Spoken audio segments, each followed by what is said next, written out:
Hello, everybody. Welcome to the latest episode of the Mersey Boys Football Podcast. My name's Sean Woolley.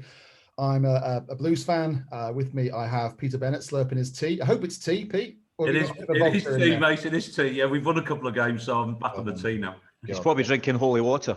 Yeah, exactly. Peter's the red amongst us, and well, one of the Reds. He's a Liverpool fan, and then with us also, looking like he's about to take off from Heathrow, we have Mark Lamb, who is the only one who knows what he's talking about amongst us, because he used to be a manager, proper football manager.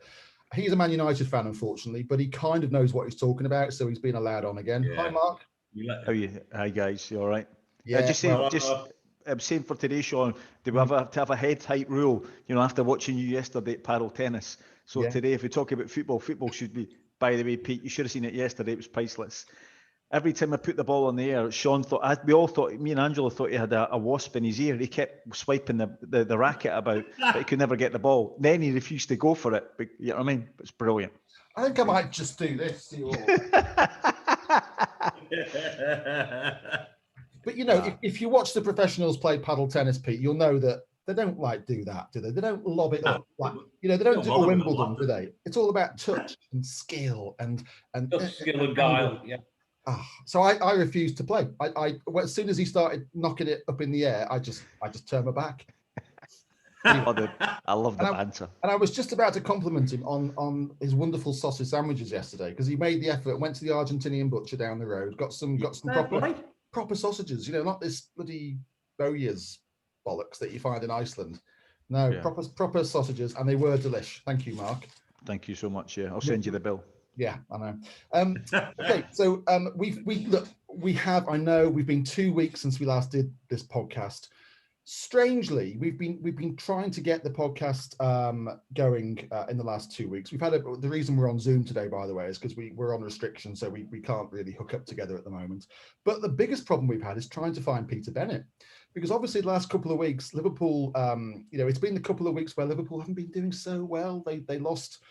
Was it once or twice to Man United? I can't remember. Oh, loads of times, yeah. They lost to Burnley, and I was on the phone the next day. Pete, fancy a little pod? No response. And it's only now that Liverpool have actually started scoring some goals again and winning football matches, that Pete has turned up, and he's obviously been on a health spa or something, because he's looking very well. Back in the game, mate. Back in the game, yeah. I swore I'd never come on again until we scored a goal. Exactly. So then we've scored a goal and won the game now. I know, and here he is, miraculously. like Lazarus, mate. So the next time we're off air for a couple of weeks, it's because Liverpool are having a bit of a shit time. Hopefully that's about 2 years away. Yeah, but we've just been talking about, what we're going to do in that scenario, if we have to change it from the Mersey Boys Football Podcast into something slightly different because we can't find a Liverpool fan. But hey ho, Peter is back with us. It was quite nice under that rock, Sean. Pardon, sorry? It was quite nice under that rock.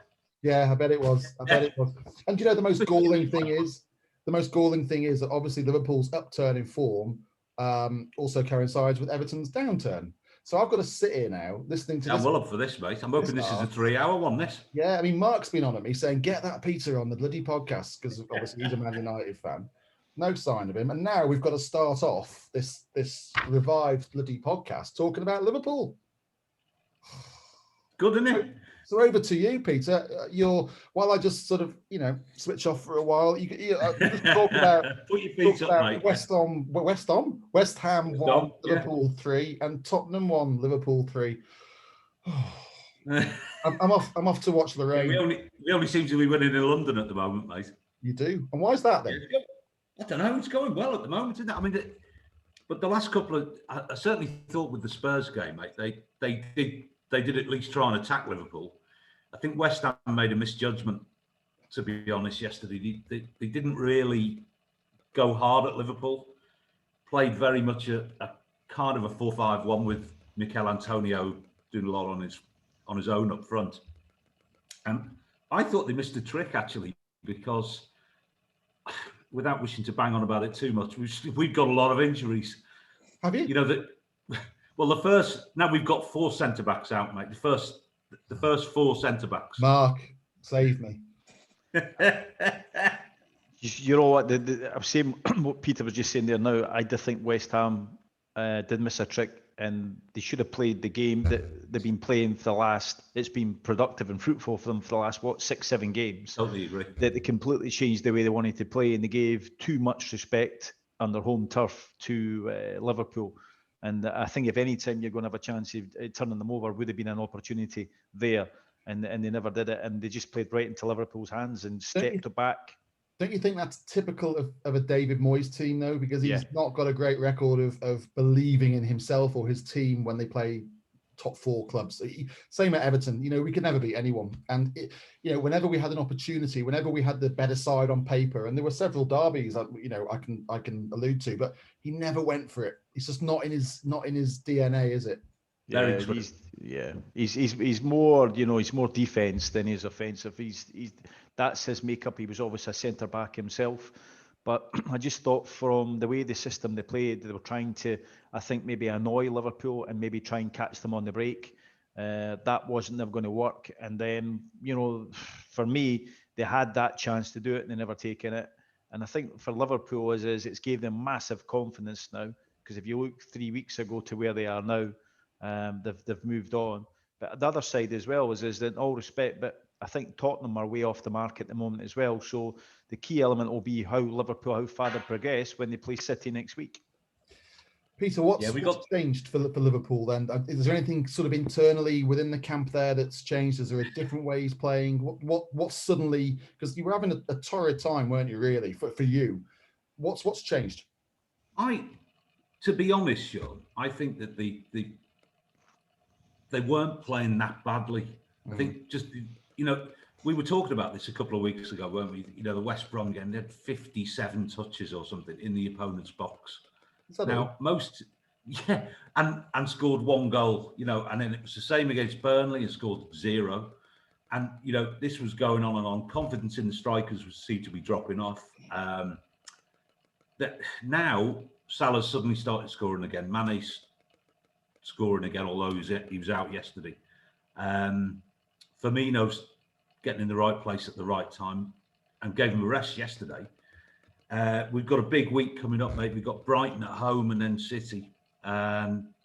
You'd say if we win those 2 games, we're back in it, mate. I'd be more confident about the City game than the Brighton one, actually. Because I think that City are going to have a go at you, don't they? They always do, don't they? And they're such a good side, but they're not brilliant at the back. Doesn't matter which of his 4 centre-backs he plays. I still don't think they're brilliant at the back, and I think if anybody's got the gumption to have a go at them. Talking of that, I think David Moyes' mental block with Liverpool, which has existed for about 15 years, was really, really prevalent yesterday. And I don't think he believed they could get anything out of the game. But I think we all thought they could do, had they attacked it in the right way. You've got to say, mate, the goals that Liverpool scored were fantastic, though. Salah was back on form, curled one in the top corner from the edge of the box. The second goal, we haven't done this for about a year, but it was one of those their corner. We broke. 12 seconds later, it's in the net. It's brilliant, and it was 3 lovely passes, but the killer touch from Salah to control a ball dropping over his shoulder whilst running at full speed towards the keeper was it was mind blowing. I swore when that one went in at the Peter Bennett. in a good way, and was told immediately, calm down, quite rightly. It was a pretty impressive performance. I mean, without sort of going full tilt ahead on previewing the City game, they seem to be, I mean, obviously you're kind of tied up there in the top 4 with United and Leicester, played the same number of games, just a point either side of you. But City have a game in hand and they're 4 points ahead. So it does feel, I mean, is it feels a bit must win, doesn't it? Is it a title decider?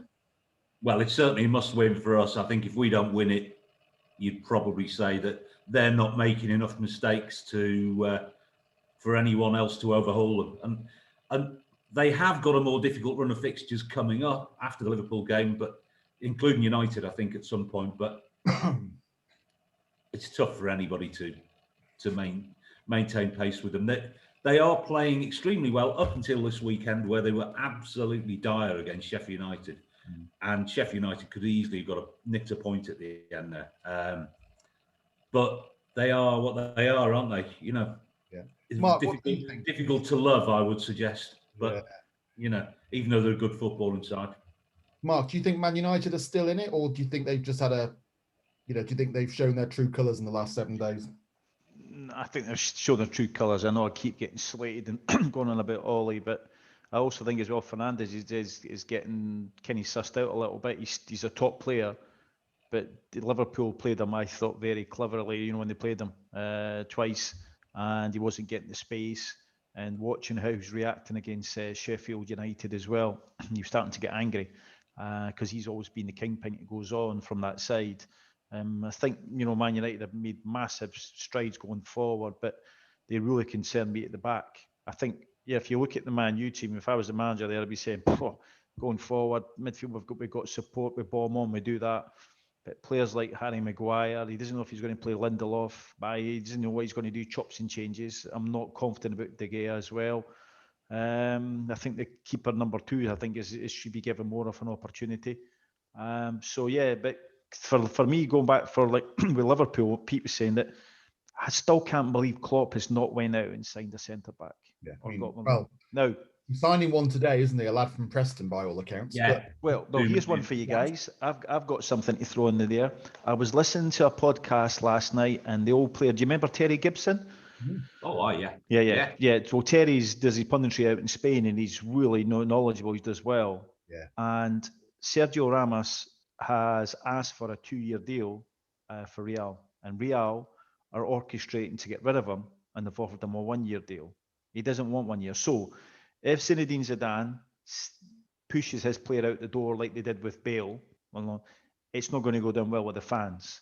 Now, but by cleverly saying, right, we'll give you a 1-year deal and he wants a 2-year deal, he's 34 years of age, his body's ripped, he looks after himself, top player. If I was Klopp, I would say, oi, I'm going to take him. And even if I take him on loan for whatever, because he's just he's like a Thiago, born leader. Too much history there, isn't there, Pete? There is a bit of history, isn't there, mate? Yeah. But I might be prepared to swallow my pride at this point in time. Would you really? I'm not sure. It's a bit, there's like a few transfers that just never going to happen. And I don't think Salah wouldn't be too keen on it, would he? Just can't see that, because you still believe that he cost you a European Cup, don't you? Yeah. I thought we were well in the game with that. I just can't see that happening. I think that would be the solution, Mark, in a sensible world. But I don't know. But I can't understand why he hasn't gone out and done this. I mean, you will say, well, look, results are improving, so I was right. See, if you look at the other way, do you remember go back years and years and Cantona played for Leeds? Yeah. Right? And Cantona used to noise up the Man United fans when he was at Leeds, and obviously because it was Leeds, it's like that history's there right from the start. He didn't kick the star player out of a Champions League final, did he? I get that, but on the flip side is he made a massive difference to United coming in. For me, the Achilles heel is that I know they keep chopping and changing. Jordan Henderson's done well when they put him at the centre back. He doesn't know what shape to go with. I don't think your fullbacks are still getting enough energy. Yeah, against Tottenham you did well. From that side, you were given more space, I thought, to do what you wanted. But for me, you need a proven centre-back that can just slot in there. Now, if it's no Sergio Ramos, I'd be going after someone who's got the experience out there to say, I want to take him in and bring him in. Because they've got 12 hours, Mark. Yeah.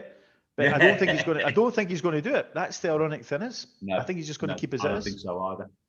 I think one of the aspects is that Fabinho's only out for a couple of games. They reckon he'll be back for City. Yeah. But that's not the ideal, is it? Because you're still, assuming that's the case, you're going to have Fabinho and Henderson, assuming they're both fit. And that's still two of your best midfielders wasted at the back almost. Yeah. But probably a better bet than even if they sign this boy from Preston at 26 years old, he's not going to throw him in against Man City, is he? What's the thinking behind that signing then, Pete? I mean, surely having numbers isn't the problem, is it? It's about quality, because you've got two young lads there who clearly can play, but he doesn't trust them 100%. So some of the lads were debating this morning, Sean, and saying, well, surely if he was our number one target in the January transfer window, and as you say, it's not a question of just building up the numbers, you reckon he's a class player, blah, blah, blah, blah, blah. They would have signed him a month ago, wouldn't they? Yeah. Rather than wait till the 1st of February. Yeah. An odd one. It's questionable for me. The Preston fans love him, from what I've been reading. But the thing is that he's 26 and he's never played above championship level. Now, that's a lot higher level than I ever played at, but you do wonder, don't you? Is this just a question of, well, he might be better than throwing the, Nat Phillips or Reece Williams in when we are really upper country, which of course we are, but assuming you can keep Fabinho and Henderson fit, certainly for the City game, that gives you an option at least. It doesn't say to me that his signing is going to win you the league. It's not one of those signings where, like a Sergio Ramos would be, or a Bruno Fernandes in a January transfer window. Yeah, and you bring that one kind of talisman. Doesn't even have to be at the peak of his powers, but just someone who's going to reinvigorate the squad and provide that little touch of class. And he doesn't seem to be that sort of player, this lad from Preston. No, I mean, fair play. I mean, it's obviously something that they're working on. I'm hoping it's a big smokescreen for the signing of Koulibaly or Ramos at 4:30 this afternoon. Yeah. It's unless it's a problem with money. I mean, well, they have a business model, don't they, FSG, which they're, even in the most bizarre of circumstances like we are at the moment, their likelihood to deviate from their business model is almost nil, I would suggest. Yeah. And their business model would be signing lads who are in the early 20s and letting Klopp develop them. But what my question would be for FSG, that is that if you allow clearly a management genius, a coaching genius that Klopp is, to get so pissed off with the way stuff is being run, and for us to not win the league when there was a chance to win the league this season, which I'm assuming is going to be the case, you run the risk then of Klopp saying, I can't be bothered with this anymore. And do you think you're the best manager?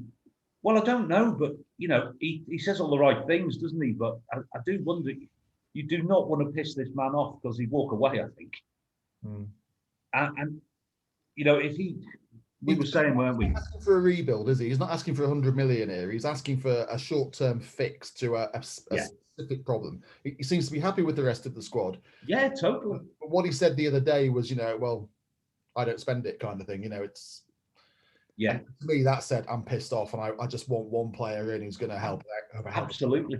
And I'm probably unsure that player was going to be Ben Davies from Preston North End. But hey, what do I know? Perhaps he's the next Beckenbauer or something. Well, he might be. Yeah. I think there's a lot of talent in the lower leagues that isn't getting picked up. There is, yeah. And it's we know it's a competitive league, that one, and absolutely. For anyone to survive and still be able to play football at 26, fair play, Yeah, absolutely. It's just it's a strange one all around, isn't it? Because as you said, the top of that league is so tightly packed at the moment. There are opportunities for teams that are bold enough to go out and nick someone today. Absolutely. The difference. I know they're hard to find because obviously everyone's trying to keep hold of their best players, but there are a lot of clubs in a right financial mess who need to offload players. And I just think that for someone who just wants to roll the dice, and have a little flutter, there's an opportunity for someone. I've got a question for you, Pete. Go on, mate. If you were to do a poll with the Liverpool fans and turn around and say, Sergio Ramos comes in and you'll win the league this year, do you still think they forgive him and say, right, we'll bring him in? Oh, aye. We should be giving him an open top bus parade, mate, if we were allowed. Because football, you go back, I get what happened before in the past, but all fans remember is what the last result was. The last result. And that's it. No, and at the end totally of the, agree. Totally agree. The season, who has actually picked up the silverware. So from it, and then Klopp, He's so clever and he's brilliant with the media. He could easily turn that round. I agree. It has to be a Klopp purchase, and for him to explain to fans why he's done it. And because Liverpool fans would follow Klopp off a cliff, wouldn't they? Yeah, very much. Yeah. So now that we've got that agreed, I'll call Sergio Ramos's agent today and say we've got the green light. Cheers for that, Mark. Yeah. Have a word, mate. I think he'd be well up for it, because I think he would see himself being Van Dijk's partner next season as well. I really do. I think he's thinking, I'm all over this.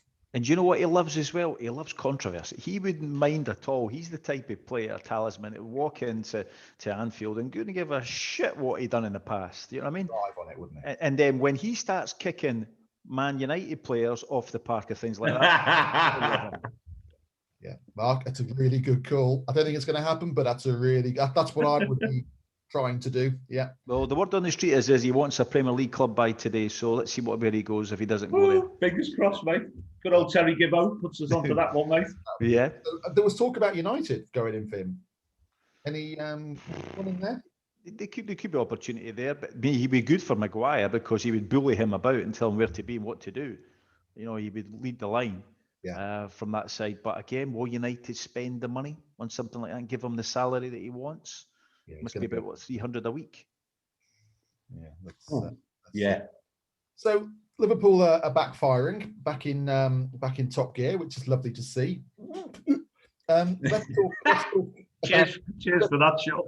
Yeah, let's talk about the other half of Liverpool, which is going backwards. So Everton, since we last spoke, this will not take long, have beaten Sheffield Wednesday in the cup, and then we had a draw against Leicester in midweek, which was a strange old game, and then we had a catastrophe at the weekend where we lost 2-0 at home to the mighty Newcastle, who won for the first time in about 10 years. So yeah, really disappointing, because I think what we all agreed as Evertonians was that the draw against Leicester, although we were run off the park, we had probably the better chances in that game. And after the game, we felt, okay, a point might be a good point, but only if we go and beat Newcastle. Otherwise, we'll look back at that being a missed opportunity as well. And it all feels now like it's been a really shit week. The Leicester game was, Leicester were very good. They dominated the ball, but I always felt that, we were defensively in control of that game. James scored a great goal. And then, of course, Jordan Pickford lets one in, fumbles one in. And then we actually started playing again. And I think in the last 10 minutes, we created 3 good chances. One of them goes in, we won the game. I think Carlo was just doing a typical Carlo job on them and trying to scrape a 1-0 and defend deep, which he knows he can with the players he's got. But when your keeper's throwing one in, what can you do? I was surprised that he started the game, and I was even more surprised he started the Newcastle game. But hey ho, it is what it is. I noticed that in the Newcastle game, he was really trying to rein in his temperament. There was none of this punching the turf. There was none of this screaming. You could almost see him trying desperately to hold it in. So someone's obviously had a word. But I just think the defenders in front of him must be terrified every time he gets near the ball, because he's flapping at everything. I think his positioning is off. And I just think, you're talking about bringing in a player to Liverpool who can win you the league. I don't think we've got a chance of winning anything with Pickford in goal. I think, your goalkeeper is so important. And I just don't, if you lose the confidence of the players in front of you, then you've got no chance as a football team. The Newcastle game I thought was really disappointing. I think Ancelotti was right afterwards. It's the first time he's really said all season that we didn't have the passion to match our opponents. And it seems to be that every time we have a little glimpse of moving up the table and challenging, we just bottle it. But I was surprised with his team selection. I thought leaving Ben Godfrey out was a mistake, because Godfrey has been, although he was probably the lowest profile of our signings, he's probably been the most effective in terms of attitude. And he's someone who strikes me. He might not be the best footballer in the world, but he's someone who clearly wants to win. And we'll go about it in maybe dark ways sometimes, but you'd want him on your team, and to leave him out, I felt that the players kind of dropped back to a lower level without him kind of egging them on. I don't know. What did you guys think? Well, spirit was the word that Ancelotti used, eh? Yeah. And there was a distinct lack of it. I don't know why. I still think there was quite a good point for Everton against Leicester. But was it the Newcastle game, Sean, where Pickford came for that corner and it went over his head? And I mean, he's just embarrassing some of the mistakes he made. Yeah, that was the Leicester game where that was the Leicester one where they scored off that, wasn't it? The ball was going out and he decided to palm it around the corner. And then the corner comes in, he flaps at it again, then he gets played back to whoever it was, and then he slots the ball in. And just. I mean, Ancelotti keeps saying he's going to rotate the keepers, and then he doesn't do it, or he does it when you least expect it. It's really funny. There's no kind of pattern to it. It's just almost like he just flips a coin every game. And I think you're right about Godfrey's been one of the steady eddies of the team, I think, and he left a hole as well. Yeah. Who else was playing that I thought wasn't very good? Iwobi. Oh, dear me! Don't get me started on Iwobi. He just wasn't in the game, was he? Oh, terrible, mate! Terrible. What he was trying to do was go more expansive against what he considered a poor team in Newcastle. So I think he's right. If he'd gone with his kind of low block back four central defenders, he would have been criticised, wouldn't he? Because why aren't you going for it? We're playing. True. See the lads I've got on loan at PSG. Is that Keane? Keane, yeah, Moise Keane. Yeah. Can they bring him back? Is there an option to bring him back? No. Basically, Moise Keane is unhappy at Everton. I think it was a move that just didn't come off for him. He likes the bright lights. He likes, he likes to be the prima donna kind of thing. Although he's not really going to get a game at PSG now that they've got their main. Is it Icardi? I can't remember the name. Yes, Icardi, and he's also changed your head coach now, hasn't he? Yeah, exactly. So because Pochettino's come in. Pochettino's gone, hasn't he? Yeah. So, although Keane was scoring goals, I'm not sure he's scoring goals against quality, opponents every week. He's just getting game time, which he wasn't getting at Everton, because you can't replace. Well, you couldn't have replaced Calvert-Lewin at that time. He was banging him in early season. So, I mean, there's big issues for Everton this week, because it looks like today we've lost Cenk Tosun, which I don't think is any bad thing. Bernard seems to be off to the desert. John Joe Kenny seems to be. I said to you, didn't I? Take Pickford with you. John Joe Kenny seems to be going out to Celtic on loan. Is he? Yeah. So we're trying to get wages off the books. It would appear. Where's Tosun gone? Besiktas again. He's gone. Oh, was he? Loan to the end of the season. But he's still got a year left on his contract after that. So I'm guessing Everton want him tied down. So we're losing players. There might be others out the door. But we've got Walcott out on loan to the end of his contract. We've got Moise Keane out on loan. I don't think he's going to come back. So all of a sudden we're down to a really bare bones squad here. We've got two strikers, Calvert-Lewin and Richarlison, and that's it. And do you have Rodriguez on a tied up loan period till the end of the season, or is that short term? No, we've got him for 2 years with an option of a further year.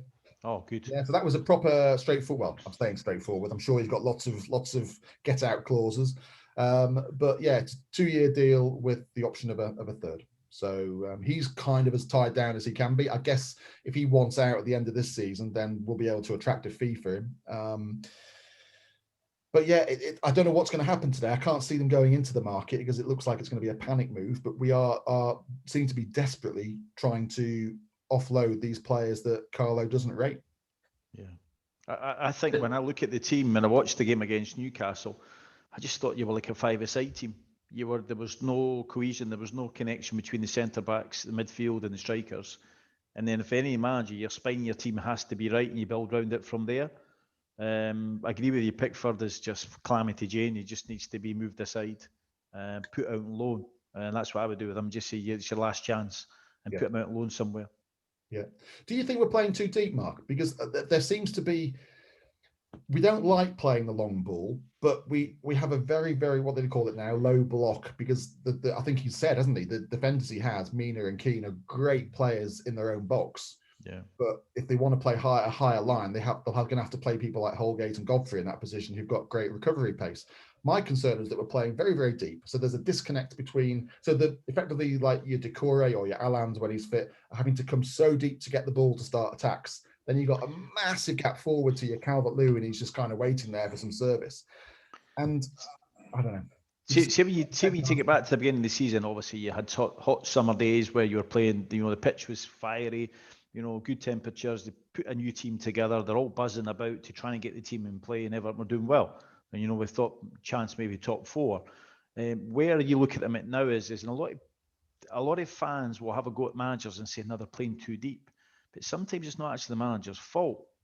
For me, you have to sometimes mix it with, it's not playing deep, it's about confidence and where your team should be and set up and play. And that's where I think you have that link that the midfield don't trust the defenders don't trust the midfield, and then the strikers are really, it's not a case nobody trusts them, they're just out on their own to do their own thing. And I think the problem is gelling it together and getting them working as a unit where they press together and they come back together. And I think there's some of them was watching that game, there's some of them just doing their own things. And then, Callum Wilson was just bullying your centre-backs about, he was doing what he wanted. The header that he got, the first goal, that I blame Ancelotti for that, because you had the old Italian style of zonal marking, where the lad was standing with his hands on his hips for about 10, 15 seconds before the ball came across, and nobody picked him up. Yeah. And he did the same thing in the first half and hit the bar. And you think, you've got to learn your lesson from that. It's the same thing, near post header, I think what you always do is you do, if you want to do zonal, you do both. You do zonal, and then you look at, there's always 2 or 3 players that will hurt you in a team and defending corners. And you basically say is that you come out your zone, if he moves, you go with him, and that's the man you pick up. And you're just like a cheap suit to him, you're on him all the time. And I just think that's where Ancelotti, from where he comes from, Italy, that let himself down badly, and that he needs to address that one. Yeah, I agree. Still took some head in that ball, didn't it, by the way? Oh, yeah, it was a great goal. Cracking header, wasn't it? Yeah. It was brilliant. And Pickford had no chance for that. No, second one, he should have done better, because when he came, he stopped. He should have came again. And so for his positional sense was wrong. It was just a wide open goal for Callum to put the ball in the back of the net. I agree, Mark. I was watching it and I thought, well, keeper's going to save this. Yeah. And he was nowhere near it. Nowhere near it, because he's positional. He stopped. Yeah, for the first goal, apparently, I haven't watched it back yet, but for the first goal, he was getting involved in something at the near post, which took him out of he? Well, because he was so far across on his near post. Yeah. I know that it was a great header. I'm not suggesting he should have saved it, but he didn't get anywhere near it. And I just wonder if his positioning was bad, because he was getting involved in nonsense that he had no need to get involved in, because he can't keep himself out of the fucking game. Anyway, I've said my bit. So I've got here 0.6 previous results not yet discussed. I was hoping we wouldn't have time to get to 0.6. I'm just going to mention it. Can we go for a commercial break? Oh, yeah, exactly. Yeah, Pete's got a new sponsor in. He's going to have a little commercial break now. My flight takes off in 15 minutes. No, I'm worried about your passengers, Mark. They're being delayed on the ground here. Liverpool only 1. Fantastic. I did enjoy that. Man United 3, Liverpool 2. Can we just go back very quickly there? No, I want to say something. See about the Liverpool-Burnley game? Yeah. I've only saw clips of what went on with Klopp and Sean Dyche. Did you see it was a funny one, mate, because they seem to have come out of it all right, the pair of them. It was just very much the heat of the moment. It was like this drab, goalless first half. Yeah. And we put a long ball up because we knew there was only like 30 seconds to go. So Alisson put a long ball up. Mane is backing in. I think it was Ben Mee. And there was a bit of a coming together. Nothing really, footballers coming together. And a bit of handbags. But because the referee just blown the whistle, Klopp and Dyche were already halfway down the tunnel. Yeah. So then they came out again because they knew it was kicking off. And they were kind of shouting at each other and what have you. It's something about nothing. Really, right, okay. But two clearly passionate men who We're just trying, and Dyche said, "Look, we're just trying to support our players, you know." And I'm always going to support Burnley player. And, I got it wrong too. Neither of them had seen what had happened. No. I just got it wrong because I thought it was Klopp asking Sean Dyche for his centre backs. Yeah, gonna borrow that pen. He told him to piss off. Okay. Gents, just covering some of the games that have taken place in the last week. There's been some kind of surprising and lovely weird results. So over the weekend just gone, we've obviously last night we had Tottenham getting beat by Brighton. Hey! Mm-hmm. What did Mourinho say today or yesterday that his team looked sad or something? Or yeah, something like that. I watched the game last night. I don't know if you watched it, guys. And I stayed back as well to make sure I got the interview with Mourinho. And Mourinho is one of the world's best at actually manipulating the press. And what he does is he puts his coded messages out. And I know, I think it was Jamie Redknapp picked up on it as well, when he turned around and says that, we all became alive in the last 30 minutes. Ironically, when Gareth Bale got subbed and went off. Oh, yeah. Yeah, Bale was on his way out now with Tottenham. It's just not going to happen. It's not happening, is it? No. What's the problem there? Is Bale just not interested? Or, I mean, what's the problem? I think Bale has got this, young kid, did really well, went across to Real, did well to start with. And obviously, there's talk about that, he's golf. He was more interested in playing golf than what he was. He was obviously earning a considerable amount of money. But I think when he came to Tottenham, he just thought this is going to be an easy ride for him. He's just going to love it because he's got Son, Harry Kane, give them some service to the ball and whatever. But the lad, to me, and I thought Graham Souness was good. Maybe it's not what's accepted in football nowadays, but when he turned around and says, if this lad, he says, if it been me, being Bale, he says, I would have been in the pit press and I would have been calling the manager out. And then obviously the two pundits, I think Carlton Cole and Redknapp, you can't do that. And he says, stuff it. He says, I'm a professional football player. I'll do what I want to do. He says, and I'll be calling it when I play. He says, and you look at his body language. And I think Mourinho knows that. And Mourinho cleverly played him last night. And he played right into his hands that he can now say, right, he needs to go, where the fans will say, yeah, I agree. And I think as well, Daniel Levy brought him there because of a commercial point of view. It would get more bums on seats, more sponsors. It's completely and utterly not worked. But I thought Mourinho's tactics were woeful. And if you look at his game win percentage in the last 9 games, I think he's only won 2. What's he drawn 4? Lost? Yeah. I think he has. Yeah. So Mourinho's getting found out a little bit at the moment because he does have good players there, but they're totally disconnected. And I'll be honest with you, Sean, your Everton team looks better than what Tottenham does at the moment, even though Tottenham on paper have probably got better players. Well, it's interesting because we played Tottenham in the Cup in a couple of weeks. It looks like they're going to be without Harry Kane for a while. So I sniff an opportunity, but God knows. Who knows in this crazy season, depends who turns up on the day, doesn't it? I think with this league, and I think that's what makes it so great is that every team on their day is capable of beating anybody else. Yeah. As we saw with Burnley there at Anfield. Dele Alli not even in the squad yesterday. Amazing, isn't it? You've got to be off from there. Yeah. He's it's a funny thing with Spurs at the moment. I mean, watching the midweek against us, they were, as you rightly say, Mark, Bale was on the bench. He came on for the last 10 minutes in that game. Yeah. And they looked a worse side when he came on, to be honest. Yeah. Obviously, Kane got injured in that game. Backing in as usual. That's what he did, his ankle. He was backing in and Henderson didn't jump. You know that thing where Kane backs into you? Yeah. And he's relying on the defender jumping to come over. And then he gets the foul because the defender's jump. And Henderson didn't jump. And then Kane went up for the ball, landed heavily on his ankle because he was expecting Henderson to jump. But it's working out quite well, isn't it? So we've put Liverpool's best player out for the season. Put Tottenham's best player probably out for the season. Great. We're snide bastards, aren't we? Brilliant. So I think it's been a good week for Sheffield United, who went to Manchester United and won 2-1. Mark, what was all that about? Did they deserve it? I thought the better team won. Right. Ollie was whinging on about the foul on the keeper, which it might have been actually, Mark, but When I listened to Ollie, he's whinging about they should have had the goal as well. Remember, it was chopped off. You should be putting these teams to bed. Yeah, Sheffield where they are with 8 points in the league should be higher up the table than where they are, but they're not a great, exciting team to watch. You know how they're going to play, and Ollie had the players, the personnel to take them apart, and it was just a lacklustre game for me. That they just thought they could turn up now and just easily just turn it over.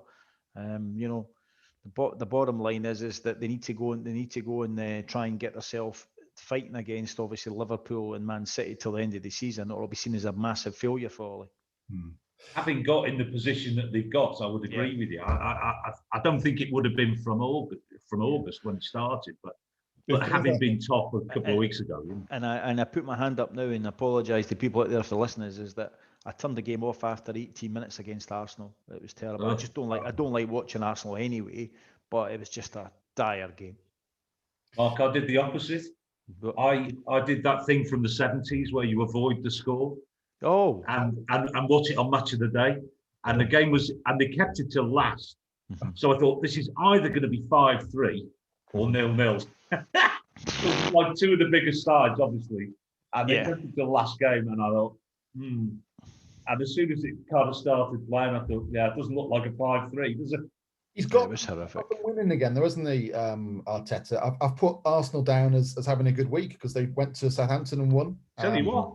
They got a point against United, so it's not a bad week. Yeah. That was a good win now, that's Southampton, isn't it, mate? Yeah. Better than we did there. Yeah. I've also got a good week for Leeds United, who, what did they do again? Beat Leicester 3-1. Did. Yeah, that's a great win, wasn't it? Wow. Didn't see that coming. No. So went to Newcastle and beat them 2-1. So very good week for Leeds. Pete, your relegation tip? Yes, I'm going to change my tip now, mate. Yeah. Obviously, a good week for Man City, who just keep on churning out results at the moment. Good week for Liverpool, I think we've got to say. And also, I think a good week for Brighton after that result yesterday. Yeah. Very much so. Yeah, they had a 0-0. Mark's relegation tip. Yeah, exactly. Yeah. Yeah, Brighton, yeah. I've also got down as having a bad week, Man United, Tottenham, Leicester, and Everton. I think they're the four that suffered in the last four that are kind of competing for European spots, maybe Champions League places. Have all had a pretty shit week.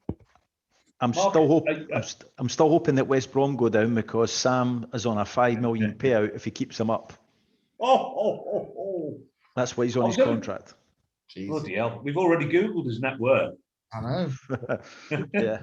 What he's illegal. Allegedly. Yeah. Those three at the bottom are looking a little bit marooned at the moment, aren't they? Yeah, they are, mate. They are. Yeah. They're drawing a lot of games at the moment, aren't they? They're taking points kind of off each other, which is it's a bit of a strange one. So there's a 7-point gap opened up now between Fulham and Brighton, and we're now into the second half of the season. That's a lot of ground to make up. I think. It is a lot. Yeah. I think the teams above them are noticeably better. Yeah, that's the problem they've got. I don't think any of those three are in a particularly false position. No, I would agree. Actually, I was only going to ask Mark are you enjoying watching United at the moment, mate? I enjoyed the FA Cup game. I despite the fact you beat us, I did enjoy the game. I thought they were both having a go at each other, and I quite enjoyed the game. But in the league game was not great.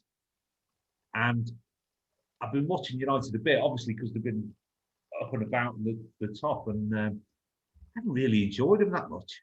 But I just wonder what it's like as a fans. There's some games like what you said, the cup game, especially Liverpool. You don't have to raise yourself to play in that game and watch a game. I thought it was good, but for me, as he keeps chopping and changing. Martial, does he play Martial? The lad Greenwood, who seems to be a really, really good player. He does, doesn't he? Yeah. Yeah. Marcus Rashford's always going to play. That's going to happen. It's good to see Pogba coming back. I was his worst critic because I just thought he was so lazy. But he's been great, hasn't he, the last few weeks? Yeah. He's been good, but I think this is when a good manager needs to get a grip of him as well and say, well, you've done a few games. You need now to reward the fans and the rest of your team till the end of the season. Play like that. You've set the ball mark where you want to be. You've got to do it. Fernandes, I think, could he end up getting sent off in a couple of games coming up because I think he's just got that in him. That tackle on Saturday, mate. Yeah. That one where he went down the Achilles and they did VAR it. I thought he's gonna go here. Yeah, I think anyway, I don't even think he got booked, did he? He never got booked, and I think No. he can throw the toys at the pram a little bit.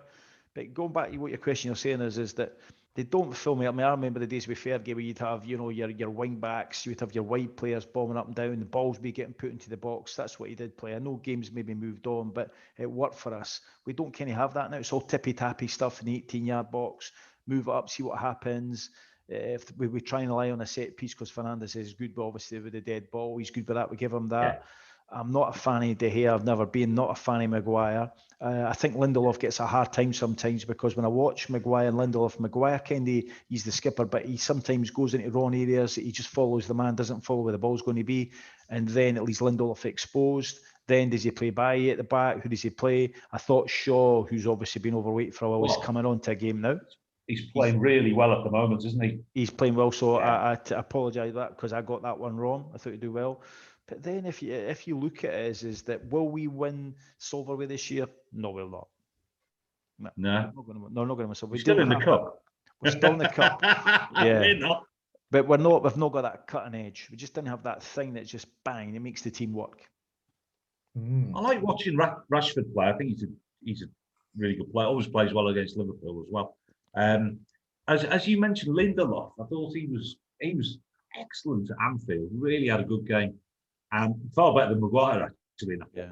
And I think, as you say, he gets a bit of a raw deal, doesn't he? I think because Maguire seems to be always Maguire plus one. Yeah. See the other thing you look at as well. Man United have let the two lads go now. What was it? Carlos? Was it Rojas? Rojo. Yeah, he's been allowed to go.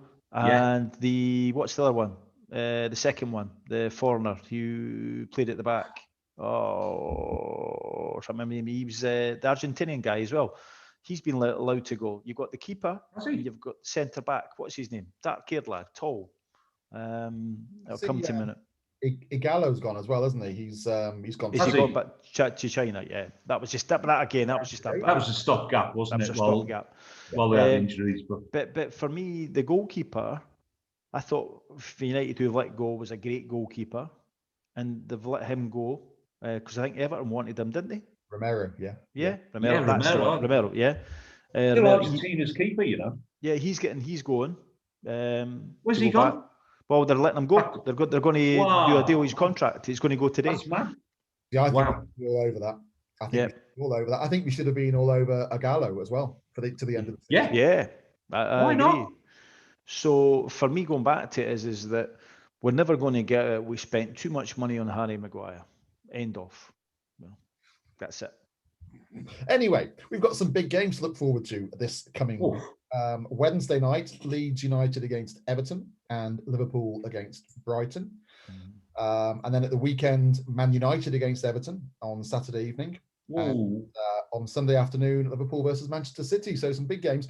I suspect with 2 away games against tough opponents in Leeds and United, but both teams that Everton has struggled against this season, I think we're going to go back to basics. I think we're going to get those 4 centre halves across the back.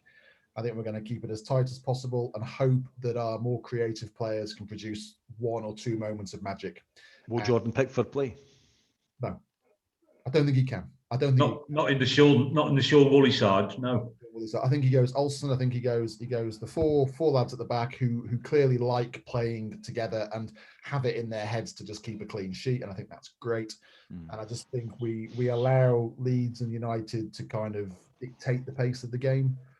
We go about not conceding and then we try and nick something. And I think we've got good results against better teams than us. And arguably better teams than Leeds and Man United this season by playing that way. And I think what we tried against Newcastle didn't work. And I think that's the way he's going to go. I don't know if it's the best way, but I think it's the way he's going to go. Well, I have to go in a minute, guys, because I have to go and pick Sergio Ramos up at the airport. He's coming to United. I thought you might have been flying him in on your private jet there, Mark. Yeah. By the way, Sean, that shirt of yours, the price tag's hanging out at the back. Your shirt. Watch what I've got on down below. Anyway, keep that for another day. Yeah, Mark, are you sort of confident about 3 points on Saturday against Everton, or do you think it's going to be a tough one for you? And I never go as a United fan into a game thinking we're going to get 3 points. We're going to be up or down. I know where we are in the league. We're doing well at the moment, but nah. It just for me is that we're just that kind of type of team. If we get the ball and we're moving about, zipping about, we'll hurt any team in that league, even Man City. But from there, we need to start playing more. But then if we get put under pressure, the back four then worries me. And do you think Everton have a go at United, or do you think my suggestion of the sort of the 4 centre halves strung across the back, do you think that's the way to the way to go? If I was Everton, I would be saying I'm going to have a go at you. I'm going to hurt you any way I can. I don't think it's to defend like what West Ham did against Liverpool. I just think you need to go and hurt them, and they're there to be hurt from that side. And I'm putting as many balls as I can. I'll be putting it set pieces. It's worked for the Sheffield game against Man United. They put the player on the goalkeeper, and De Gea was flapping on that one. I would be doing that. Yeah. I think Ancelotti is worried about getting picked off on the break by people like Rashford and Martial and Greenwood, and with that pace and penetration that you have, which is why I don't think he's going to risk too much. I think it'll be a typical Italian Ancelotti defensive kind of masterclass in terms of what he's hoping for. I don't know if it'll come off, but I think that's I can't see it being an open game. He needs to bring Ben Godfrey back into the team for you guys. Absolutely. Has to be there. Yeah. Right. He will be. Pete, Brighton. Well, I'm envious, Sean, of you mentioning the fact you've got 4 centre backs for a start. You can have one if you give us Salah. Happy with that. You can have Yerry. I think. There you go. Yerry Mina. Thanks very much. Yeah, a half-used Yerry Mina. It's a good hand in Scrabble. I know that one. Tell you what, Sean, I'm just watching Sky on the other side there, and I see Jordan Pickford's just been given a 4-year new deal. Yeah, you're right. yeah. As what? Sean, if we're in lockdown next week, can you do us a favour? Not come out the closet for next week. Can we go into another room? Yeah, you know what I mean? I'm gonna go on the terrace as long as it's sunny next week. I'm gonna. No, you stay in the Chinese restaurant. It looks great there at the moment. Yeah, you got your 15th course coming up in a second. Yeah, I'm a bit embarrassed about being stuck back in the closet. It's been a long. Don't worry, son. You've been out. It's been a while, mate. And it's been a while. Hasn't seen a good tidy up that cupboard for a while, has it? I was going to go for the full-on like EFC virtual background, and I chose and I couldn't get it to work. So I'm very upset. Well, by the way, I'm in the Goodison Park boardroom at the moment. I'm in the trophy room. You can see there's nothing behind me. Anyway. Well, I think the game's coming up, mate. Anyway, the good news for Liverpool is that Brighton won't park the bus, will they? No. Neither will City, clearly. Yeah. So that gives us a chance of going toe-to-toe with these teams, assuming Mane's back fit again. Firmino will obviously play at some point. You're going to go at City, aren't you? You're going to have a right. I think we have to, mate. You've got from minute one. You've got to go at them. I was looking at their fixtures, mate. After they've got Burnley midweek, so they should win that. But after Liverpool, they've got the FA Cup midweek, which is Swansea, so that's probably no issue for them. After that, they've got Spurs, Arsenal, then the Champions League starts, Mönchengladbach. Then they've got the Manchester derby. So that's a tough-ish run of games. Yeah. And you can only hope, I think, the only hope for people who are chasing them, including United and Liverpool and Everton, is that once they get back into the Champions League, we know what a mental block they've got about it. It's worse than Moyes against Liverpool. They're so stressed out about it, and they're so needing to win it. Desperate. And we're all so hoping that they don't. And Guardiola with his little bulby head, and I just can't see them winning because they only play one way, don't they? And I think someone like a Simeone or whatever, or someone like him is just going to work it out. You get out tactic, mate. You get out tactic. Bloody baldy-headed fraud. Not you, Markin.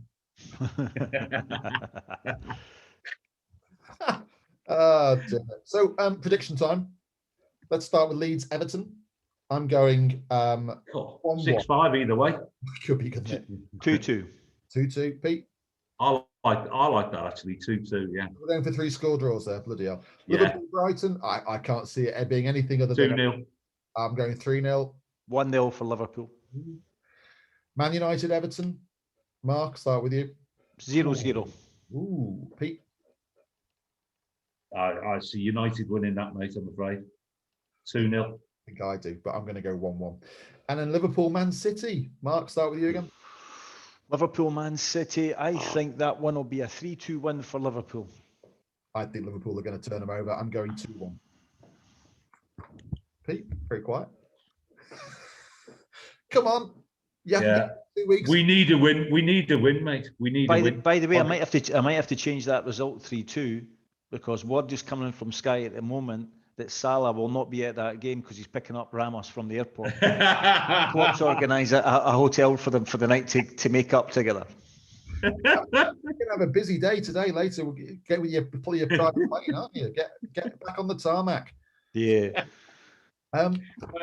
So the fixtures coming up this week. Any that take our eye there? There's a classic relegation battle: Sheffield United versus West Brom, but I don't think it's going to matter.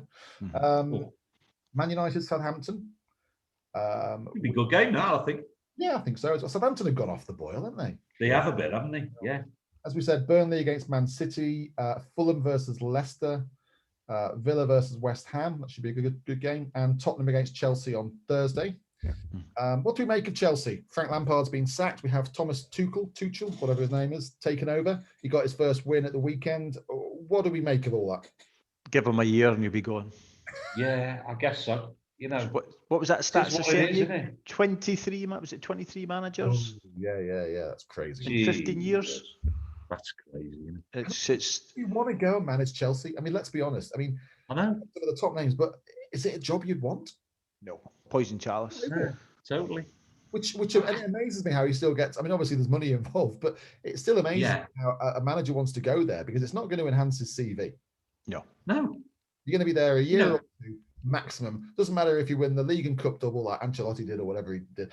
Totally. Last. Yeah. Because you're going to run where you can't produce the magic.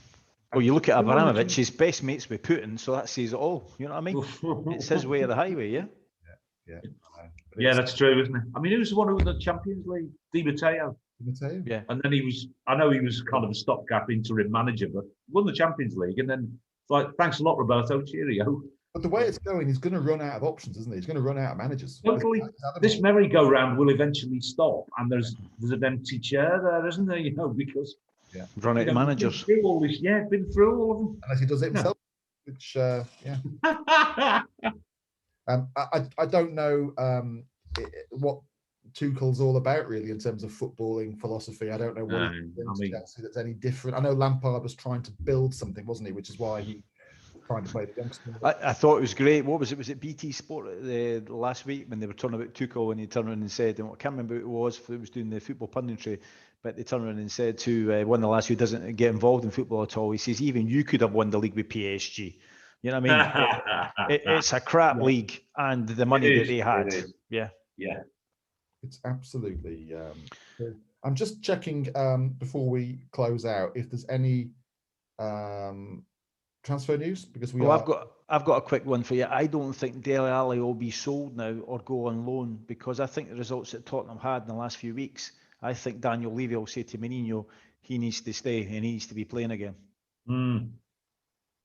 Interesting. Peter, Liverpool are targeting a deadline day move for Ozan Kabak from Schalke. Premier League champions are working on paying a loan fee of around $2.5 million to sign the centre-back with an option to buy the player in the summer from the Bundesliga club. He's a 20-year-old and preparations are underway for him to undergo a medical in Germany. Lord of life. Well, there you go. Never heard of him. It's not Sergio Ramos in a mask, is it? Hello, my name's Ozan Kabak, and I'm 20. Schalke paid $13 million for him in 2019. So he must be, I don't know, must be half decent. Well, that's a lot of money, isn't it? Especially in Germany. Is he an internationalist? I don't know. I've got onto something. He sounds vaguely Turkish, mate. I hope he's better than the Turks you've had, mate, Sean, in the last wee while. the problem is when you try and sell them back to Turkey, they never want to pay, do they? No. On the never, never. It's like buying a sofa at MFI or something. Well, I actually thought Pete was being seconded to sit in the Chinese restaurant. They were getting a player over from China to play for Liverpool. Yeah, I think Pete's got the contracts all laid out there. I'm just on his Wikipedia now, mate. Yeah, Mark's flying him in. Pete's getting him signed. Yeah. I think Turkish. Bloody hell, he was born in 2000. Jesus Christ. Jeez. That is younger than. Makes me feel old. And apparently we're signing Josh King and even Perisic. There you go. Neither of those will happen. Right. Any other? We're going to have about 20 players. We couldn't even name a bench, could we? On Saturday. I know. I saw that. Yeah. 2 keepers and 1 short. It's like, oh no, that's Pickford. Any other business we need to discuss, guys? Yeah, I'm gonna revise my relegation forecast. Leeds are not going down. Make that official. Well, so who's the third team? Yeah, I think it's got to be Fulham, hasn't it? The 3 as they are. Yeah, I think so. 3 as they are now. Fulham are playing West. And in other news, there's only one Ozan Kabak. There you go. He's come to win you the league.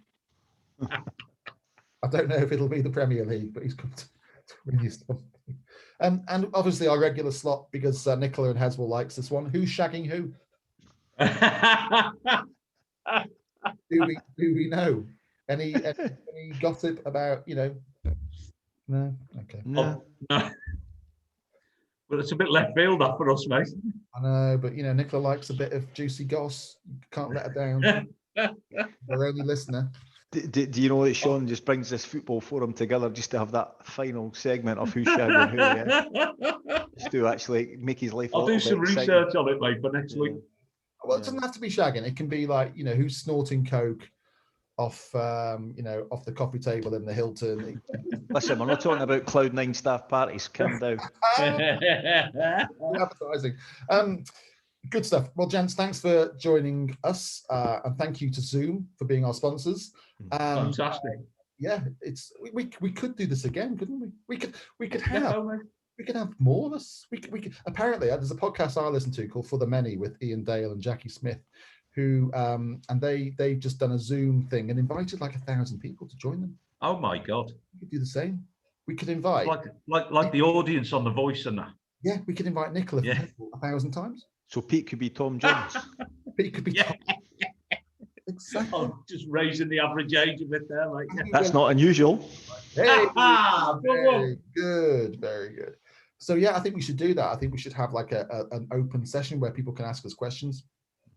And Mark's promised to bring some famous people along, to tap them up. So all good. Yeah, you committed now, Mark. I could get them, but unfortunately, the thing is, you'd have to get subtitles for them because to understand what they're saying. Can you translate? That's fine, because I found a company online called rev.com who you send the audio file or the video file and they do it all. Transcribe, and they do your subtitles, everything. Brilliant. No way. Yeah. Serious? Because I remember you had to dub my video, did you not? Oh. For one of my company, yeah. I still don't understand a word you're saying. What's that? Yeah. Right, guys, I've got to go because I'm waiting to find the head height rule again. All right. Right, gents, have a lovely week. We will reconvene, I guess, next week, unless Liverpool, in which case it'll be 2 weeks. Yeah, see, 3 weeks. Yeah. Pete, save me some prawn crackers. Will do, mate. No danger. You got a fortune cookie? What's today? Sean, did you sell him that picture? Oh, for God's sake! Right. Cheers, gents. See you guys. Ta-ra, lads. All the best. Ta-ra. Cheers.